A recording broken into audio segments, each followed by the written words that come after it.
Hi, everybody. David Fox here with some memories of our beloved and very complicated Mr. Jordan and how I came to know about Parterre and ultimately write for it. I'll start by saying I have known James, as many of you, I think. In some ways, I feel very intimately connected to him, and in others, it's a little bit odd because we had very few in-person encounters.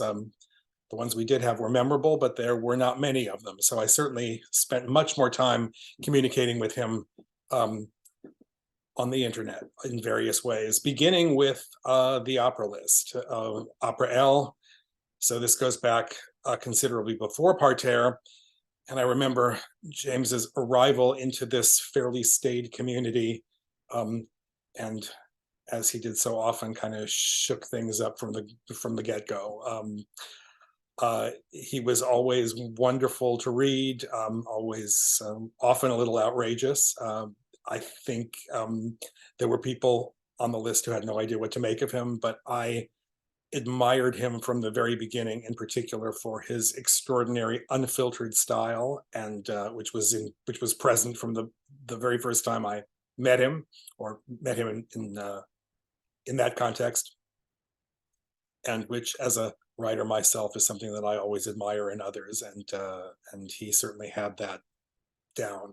Um, my first in-person encounter with him, certainly the longest in-person encounter that I had with him, was uh, at the Roundabout Follies, where it turned out that he and I and another sort of friend in this universe, David Shengold, were attending separately, but I was there with David Shengold, and James was there. I can't remember with whom, but in any case, um, what I mostly remember about that was it's the longest time I was ever in his company. And as we waited for this to start, we were standing around in the lobby, and James talked about his experience seeing Follies for the first time, the original production of it, which I had also seen, although I saw it in Los Angeles. Um, his it was it was a monologue. It was an extraordinary document. I wish I had a video recording of it. He certainly could have won a Tony Award for that performance, and should have. So now fast forward to the world of Parterre. I was certainly aware of it from early on, but I was writing at that point when it kind of started. I was writing for other places, and initially, at least, Philadelphia's main correspondent was Albert Inarado, and I was at that point writing for other outlets. And I remember that when Albert died, I had a thought that maybe, and I realized that James was not getting reviews for Parterre from Philly. I thought, well, maybe I would see if he would be interested in this. But my first thought was, I was at that point writing for Philadelphia Magazine, which was a pretty recognized and reputable source.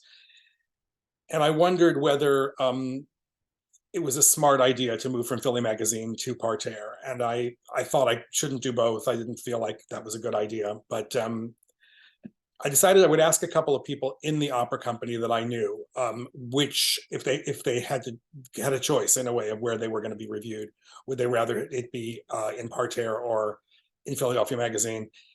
And I was a little surprised, but also very pleased that unanimously and very vehemently they would much prefer that this be Parterre, which they saw as an up and coming force. And I felt that way too. So I was delighted to move over to Parterre.